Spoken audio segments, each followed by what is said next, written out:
Hai semua, selamat datang di channel Baca Saham. Pada video ini, kita akan membahas satu topik dengan judul Kenapa hanya BBRI yang harganya belum pulih?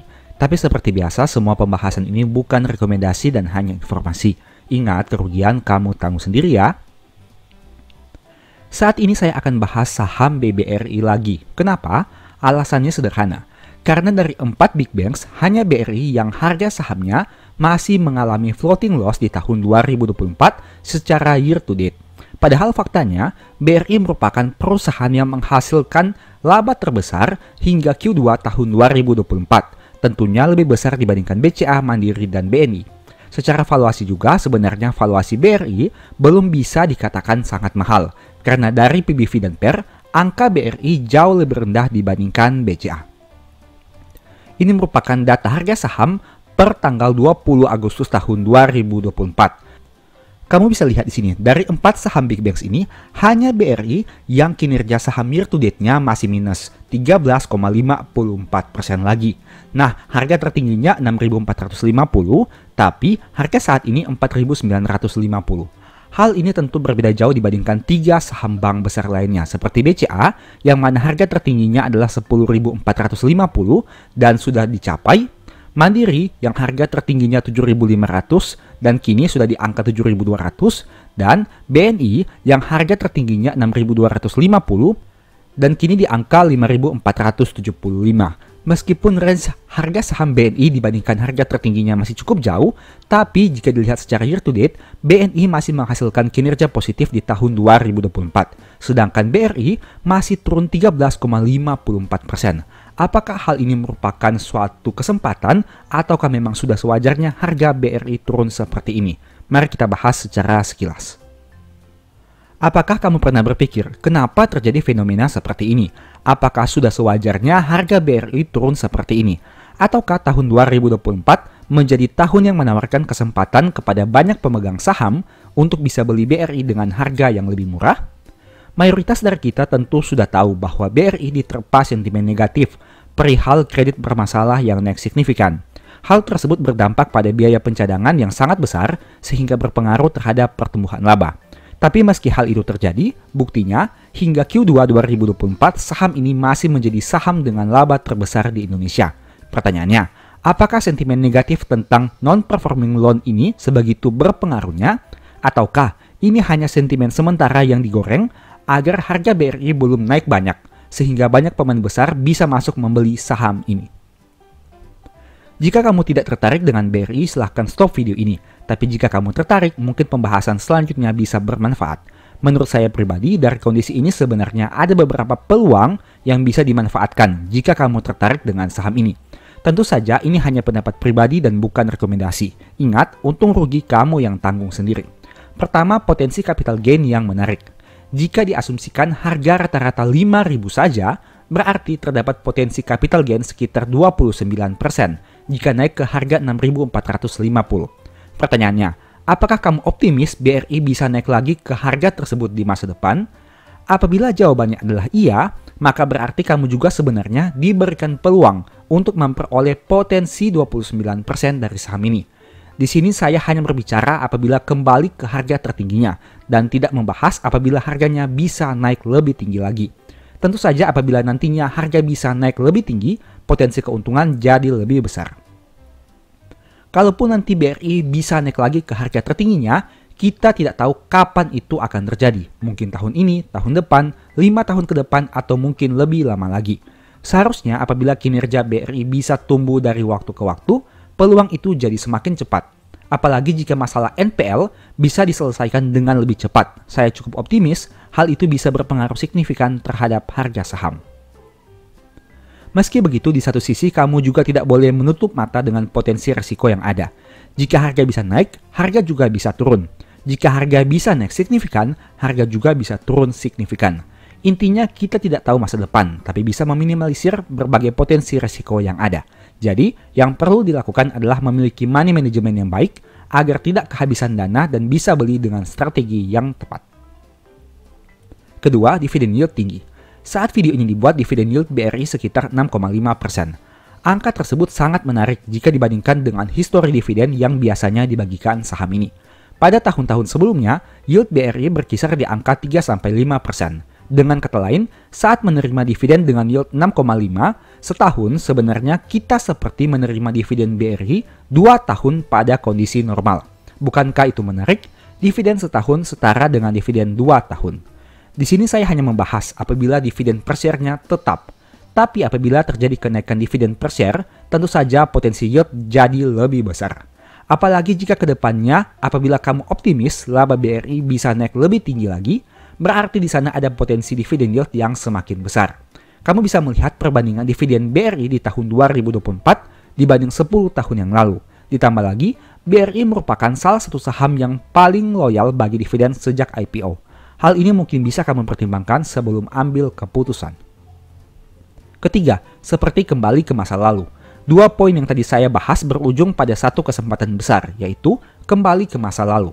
Dengan harga di bawah 5.000, BRI menawarkan harga yang sama dengan beberapa tahun yang lalu. Tapi menariknya, kinerja laba dan angka dividen per share sudah jauh lebih besar dibanding tahun-tahun sebelumnya. Hal ini seperti kita ditawarkan peluang untuk membeli suatu bisnis dengan harga yang sama.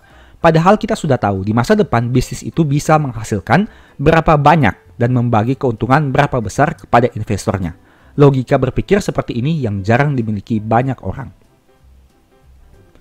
Jika kamu sudah masuk saham di tahun 2020, kamu mungkin akan lebih peka dengan logika berpikir ini.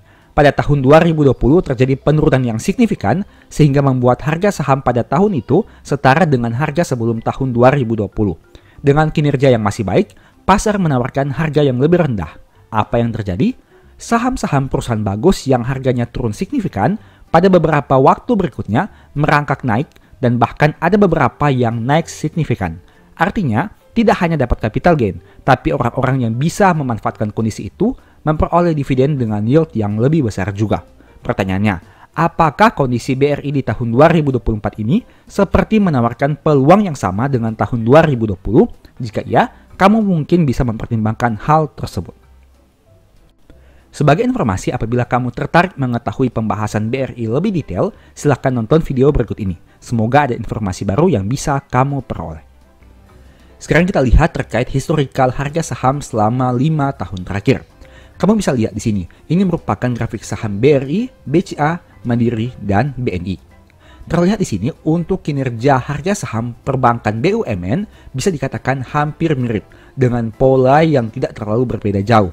Sedangkan grafik harga saham BCA bisa dikatakan yang paling baik karena berdasarkan data dalam beberapa tahun terakhir bahkan di atas 10 tahun, harga saham BCA terus mengalami kenaikan harga dari tahun ke tahun dan tidak pernah mengalami penurunan satu kali pun selama beberapa tahun itu. Jika kita bandingkan harga di awal tahun dan harga di akhir tahun.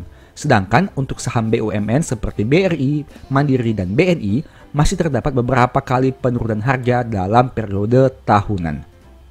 Nah, sekarang kita akan membahas beberapa cara menganalisa harga wajar BRI dengan beberapa metode. Untuk metode pertama adalah menggunakan historical price to book value. Konsep analisanya seperti ini. Pertama, analisa histori PBV saham tersebut.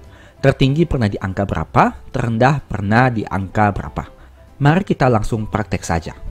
Kamu bisa lihat di sini, berdasarkan data yang ada selama 5 tahun terakhir, BRI berada pada PBV 2,32 kali. Pernah bahkan di atas 3 kali, dan pernah turun di bawah 1,8 kali. Itu artinya, jika kita lihat secara histori 5 tahun, PBV rata-rata BRI ada di angka 2,53 kali, yang mana PBV saat ini lebih rendah dibandingkan rata-rata 5 tahun terakhir. Nah, itu artinya juga BRI mungkin saja bisa naik ke angka PBV di atas 3 kali, tapi mungkin juga bisa turun di angka PBV di bawah 1,89 kali. Bagaimana dengan BCA? BCA memiliki PBV 5,22 kali, sempat di angka 5,5 kali, tapi sempat juga di bawah 3,9 kali.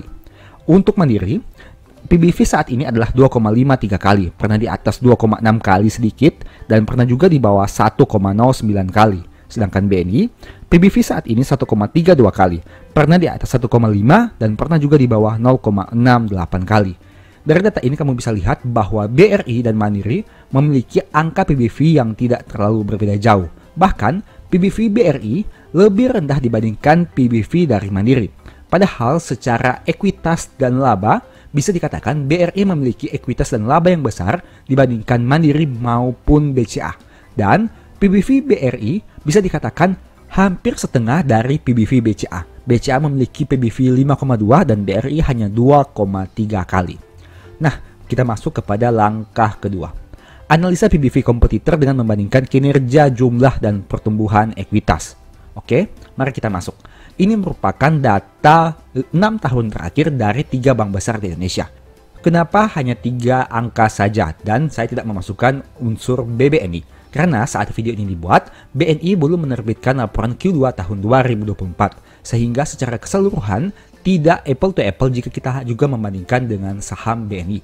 Tapi setidaknya dengan perbandingan 3 saham ini saja, kita sudah mendapatkan gambaran yang lebih luas. Pertama kita lihat dari total ekuitasnya. Saat video ini dibuat, BRI memiliki ekuitas sebanyak 316 triliun per tahun 2023. BCA 242 dan Mandiri 287. Dari sini kamu bisa lihat bahwa secara total ekuitas, BRI memiliki jumlah ekuitas yang paling besar, yakni 316 triliun rupiah. Bagaimana dari aspek growth setiap tahunnya? Nah, di tahun 2018, ekuitas BRI hanya 185 triliun dan kini sudah naik menjadi 316 triliun.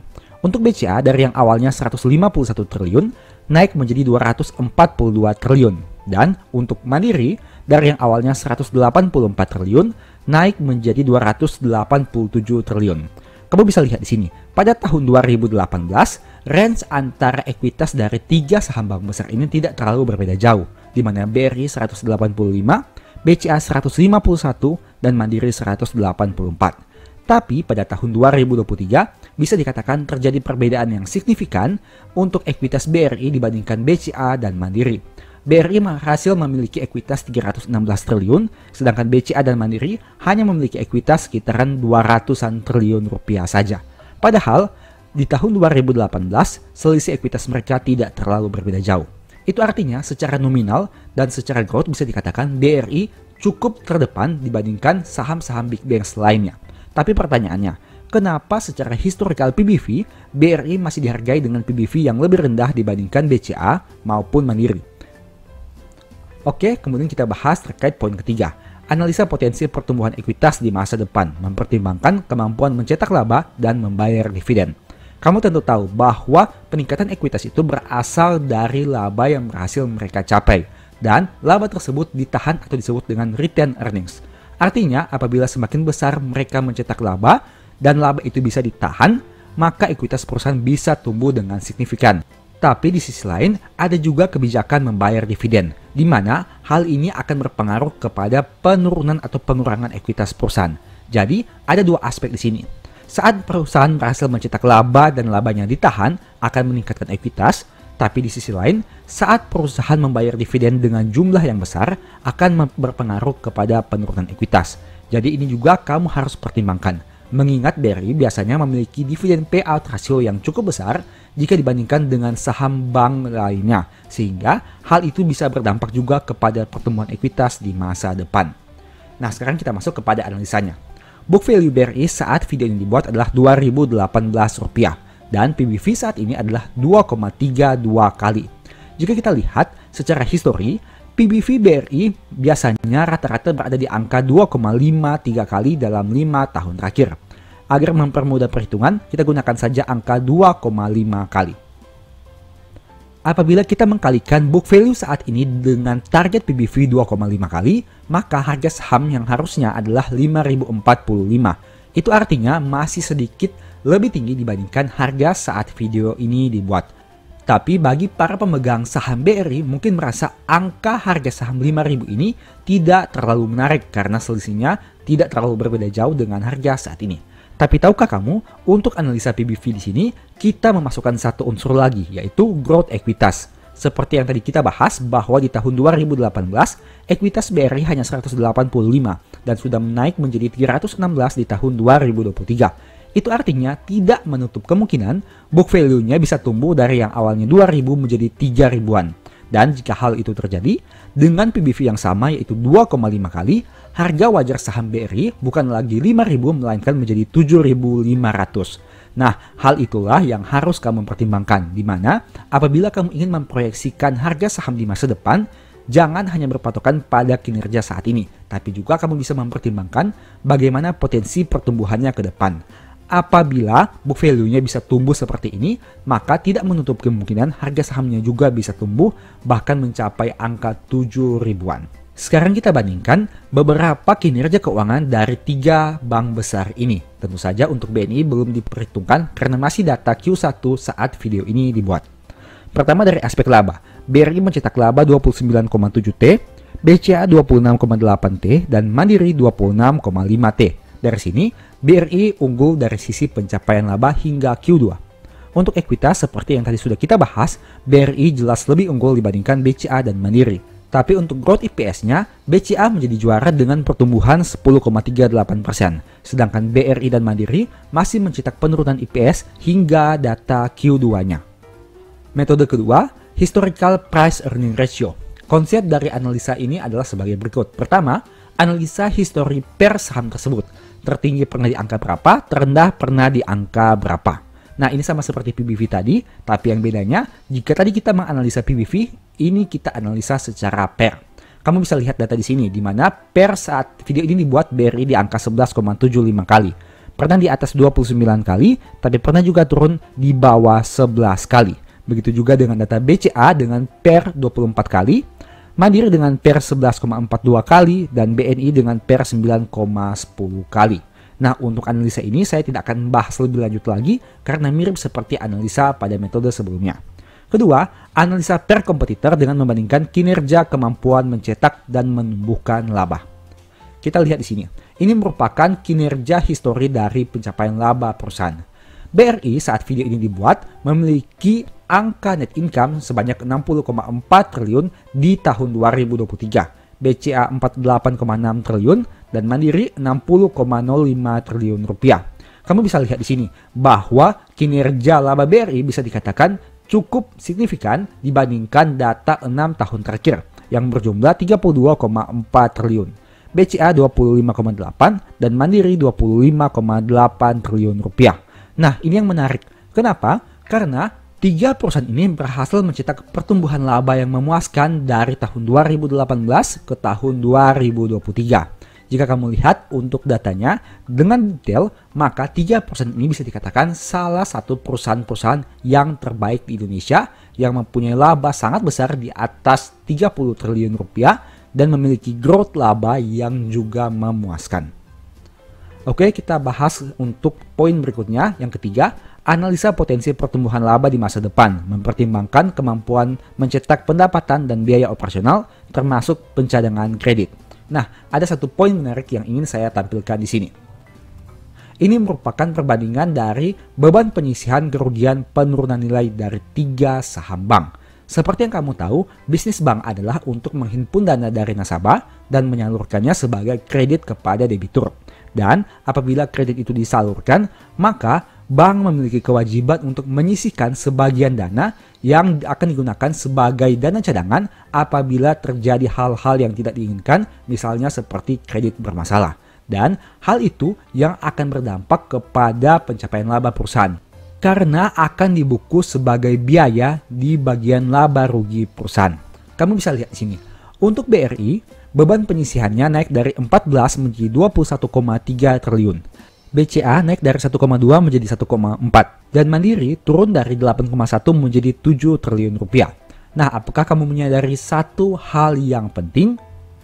Sekarang kamu sudah tahu kenapa laba BRI hingga Q2-nya tidak tumbuh seperti BCA dan Mandiri. Jawabannya, karena biaya penyisihan kerugiannya sangat besar jika dibandingkan dengan BCA dan Mandiri.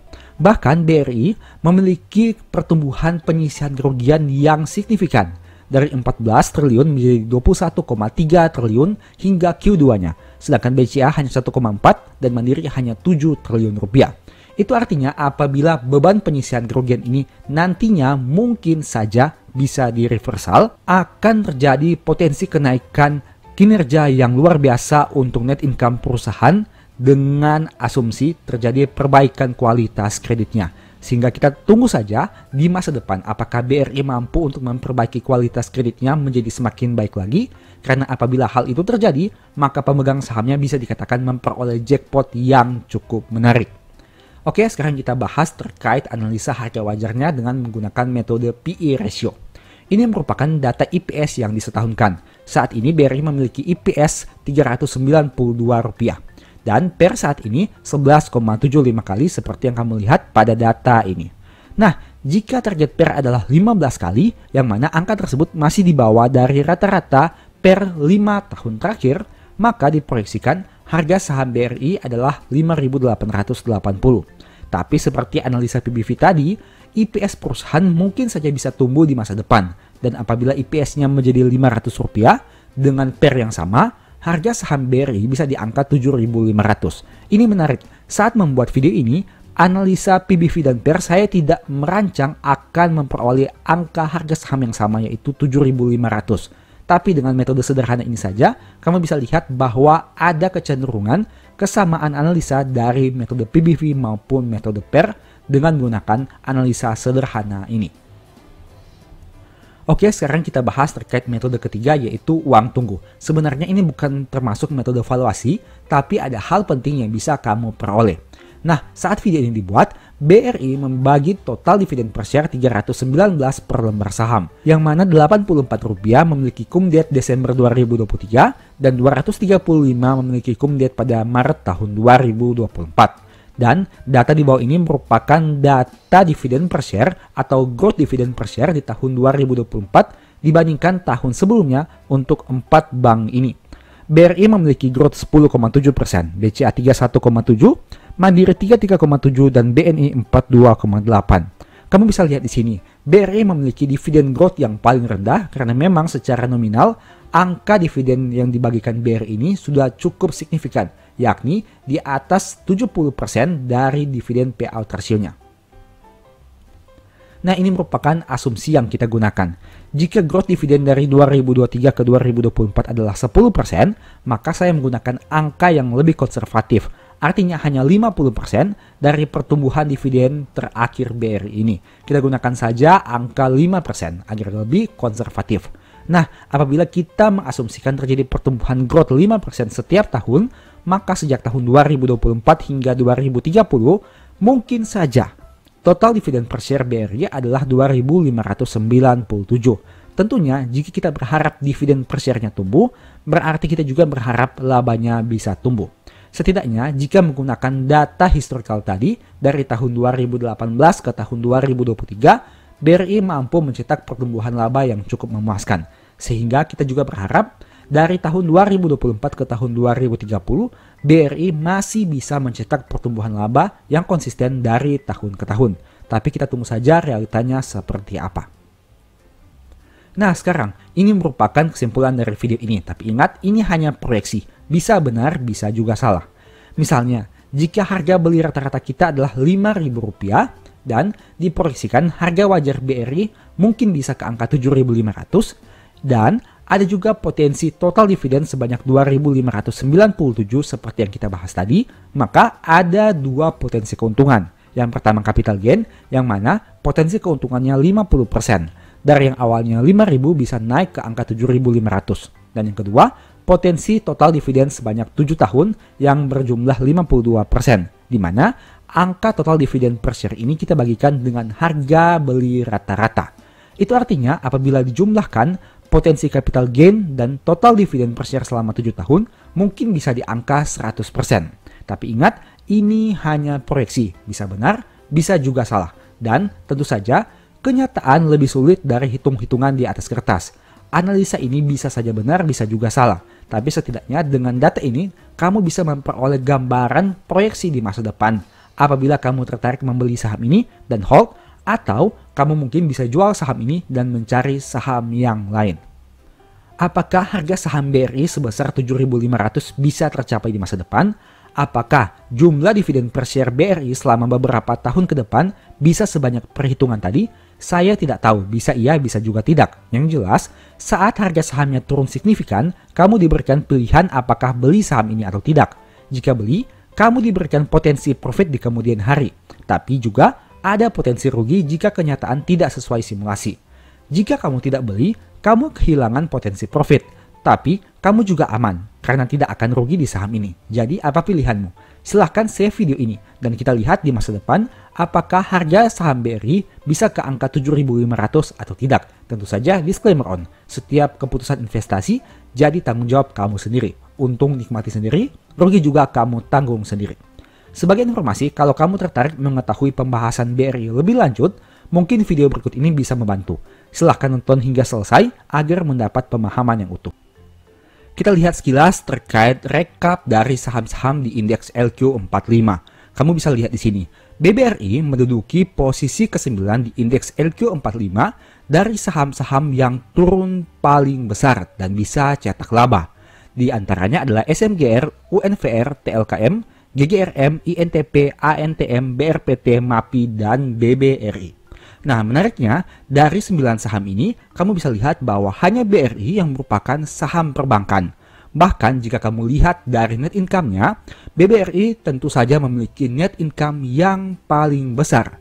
Bahkan dengan net income 29,7 triliun ini, angka ini jauh lebih besar dibandingkan saham-saham lain seperti Astra, TOWR, Inco, Harum, Arto, dan BBNI yang penurunannya lebih kecil dibandingkan BBRI yang turun sekitaran 19%.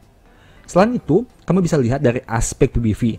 Saat video ini dibuat, BBRI memiliki PBV 2,28 kali dan angka ini masih lebih rendah dibandingkan PBV saham-saham lain yang penurunannya jauh lebih kecil dari BBRI. Sebut saja seperti AKRA yang PBV-nya 2,49 kali, AMRT 7,6 kali, Arto 4,4 kali, TOWR 2,4 kali, dan MDKA 3,5 kali. Padahal saham-saham tersebut memiliki PBV yang jauh lebih tinggi. Tapi kenapa harga saham BBRI turun lebih besar dibandingkan saham-saham tersebut? Sekarang kita lihat terkait historical grafik harga saham BBRI selama 10 tahun terakhir. Nah, jika kamu melihat data ini, ada yang menarik. Kenapa? Karena saya bisa mengatakan bahwa penurunan harga saham BBRI di tahun 2024 ini mirip seperti di tahun 2020 saat terjadi krisis.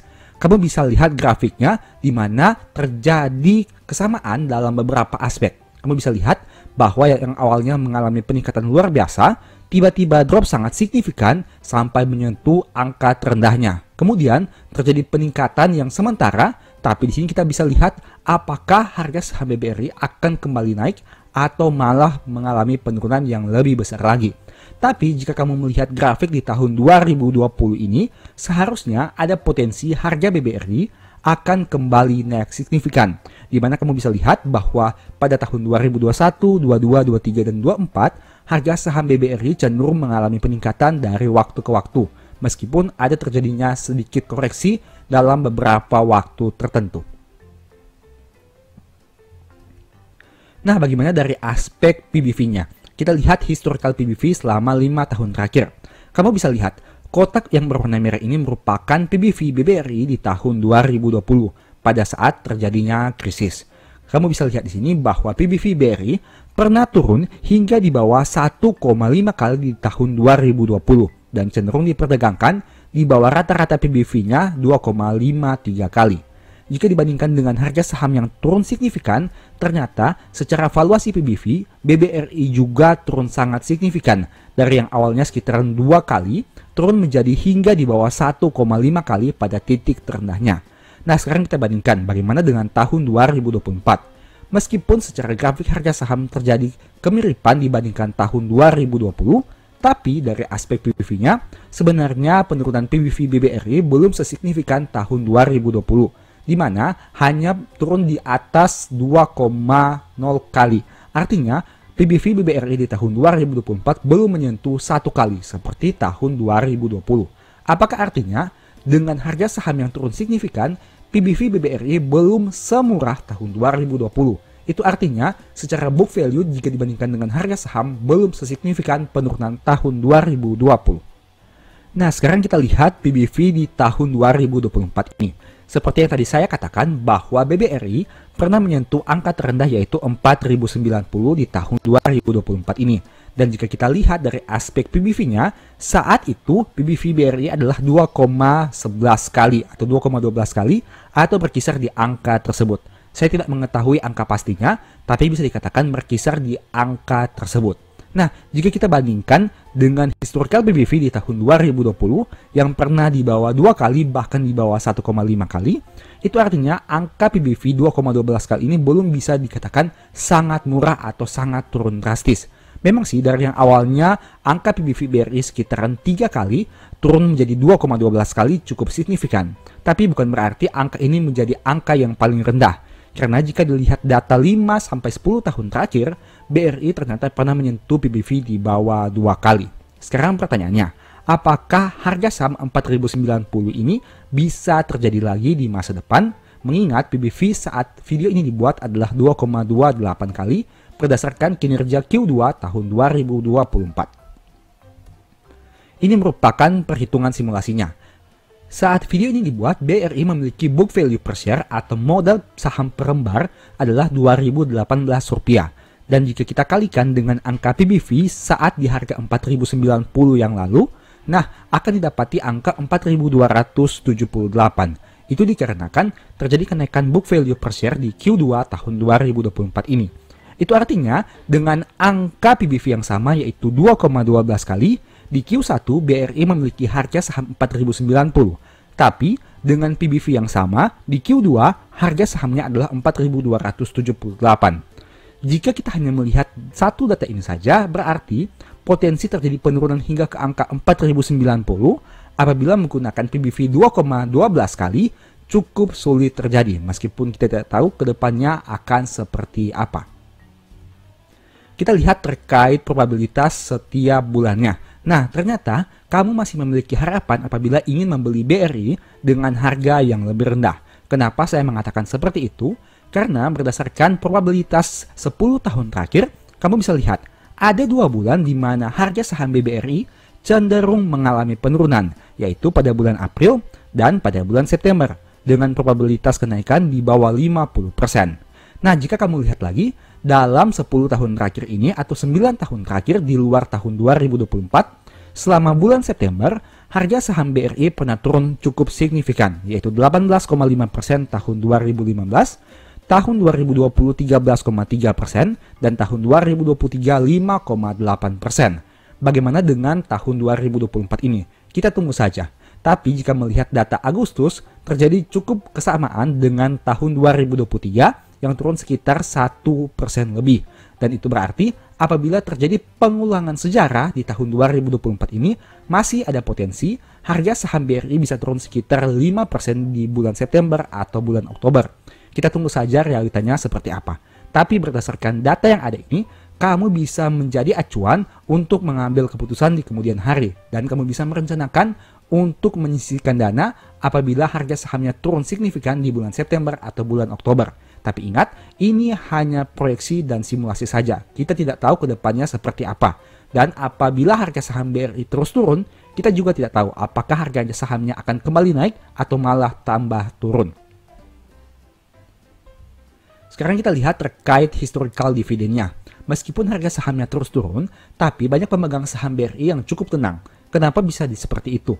Karena BRI merupakan salah satu saham yang paling konsisten membagi dividen, bahkan sejak IPO di pasar saham Indonesia.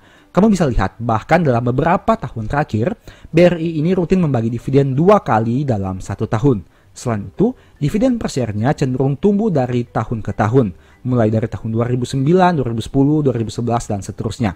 Saya hanya mengambil data mulai tahun 2009 karena tidak menemukan data dividen di bawah tahun 2009 di aplikasi yang saya gunakan, yaitu Stockbit.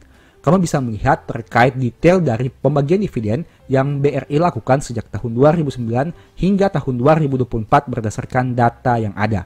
Dan kita harapkan di akhir tahun 2024 atau awal tahun 2025 nanti, BRI akan kembali membagi dividen interim yang tentunya bisa memberikan keuntungan kepada pemegang saham dan men-trigger harga sahamnya untuk kembali naik lagi.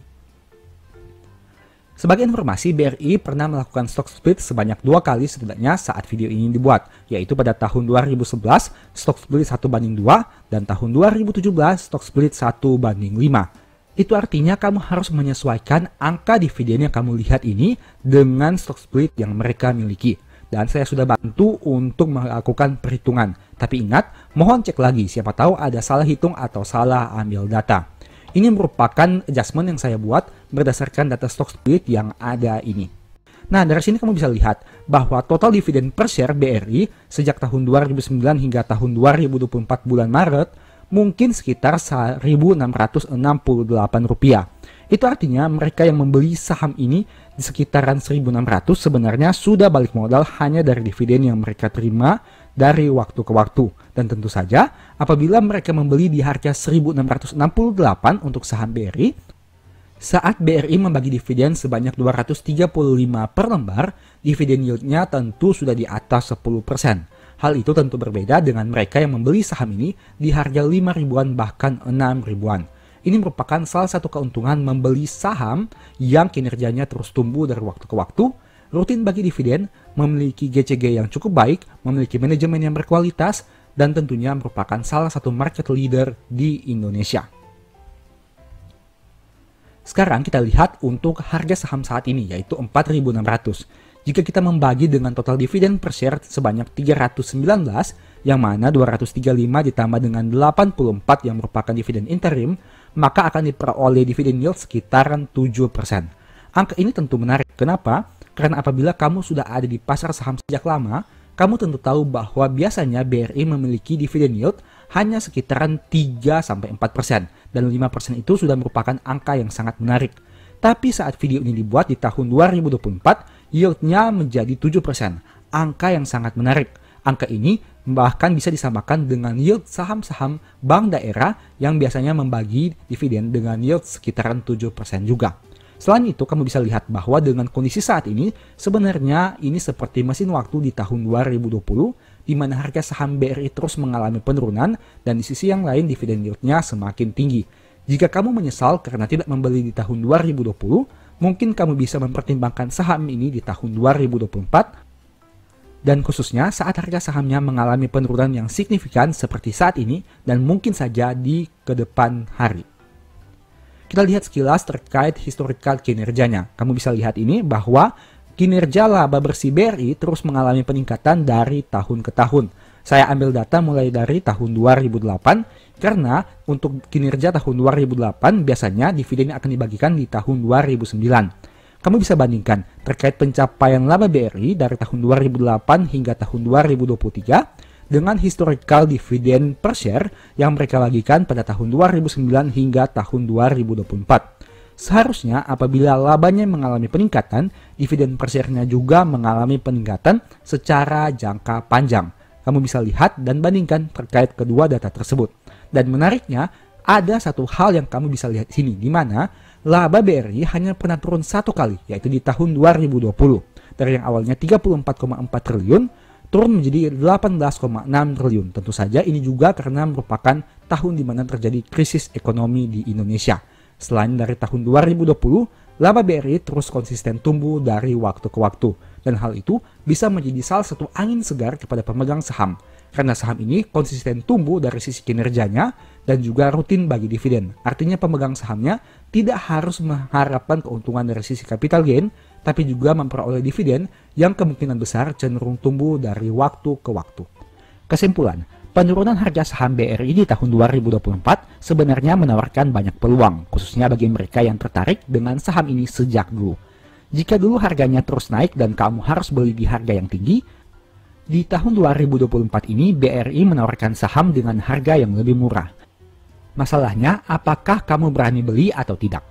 Jika hanya melihat jangka pendek, memang penurunan harga BBRI terkesan menakutkan. Tapi di balik penurunan harga yang signifikan ini, sebenarnya BRI menawarkan potensi dividen dan capital gain yang sangat menarik. Bukan hanya 10%, bukan hanya 20%, tapi ternyata jauh di atas itu. Jadi, jika kamu sudah punya saham BRI dan sedang floating loss, tidak perlu panik dan kamu bisa cicil beli apabila masih punya dana. Average down yang dilakukan tentu akan membuat harga saham rata-rata menjadi lebih rendah. Apalagi jika lembar saham di harga bawah lebih banyak dibanding lembar saham di harga atas. Meski begitu, kamu tidak boleh tergesa-gesa dalam melakukan average down dan harus punya money management yang baik. Kamu bisa nonton banyak video baca saham yang membahas tentang money management, yang semoga bisa jadi referensi bagi kamu untuk melakukan average down. Sedangkan bagi kamu yang belum punya saham BRI dan tertarik membelinya, menurut saya pribadi harga saat ini sudah bisa dipertimbangkan. Jangan beli dengan keseluruhan dana, tapi sudah bisa mulai cicil beli.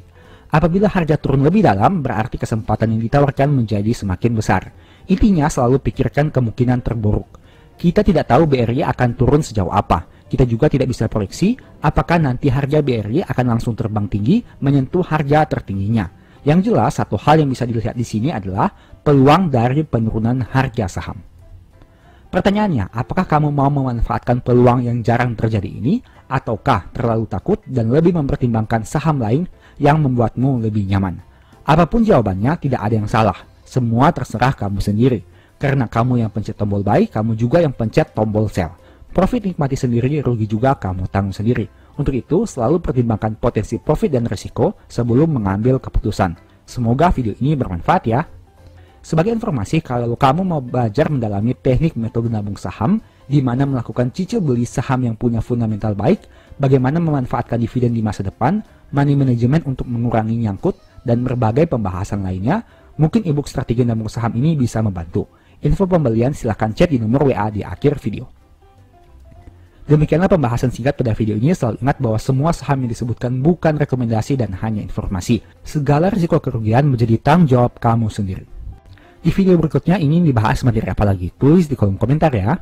Sebagai informasi, channel YouTube Baca Saham sekarang ada dua. Yang pertama Baca Saham dan Baca Saham dari Nol. Berikut ini beberapa list ebook baca saham. Pertama, Stock for Living. Kedua, strategi nabung saham. Ketiga, The Stock Market. Yang keempat, cara cepat analisa laporan keuangan. Apabila tertarik, chat saja pada nomor WA yang ada. Sekian video ini, semoga bermanfaat. Thank you.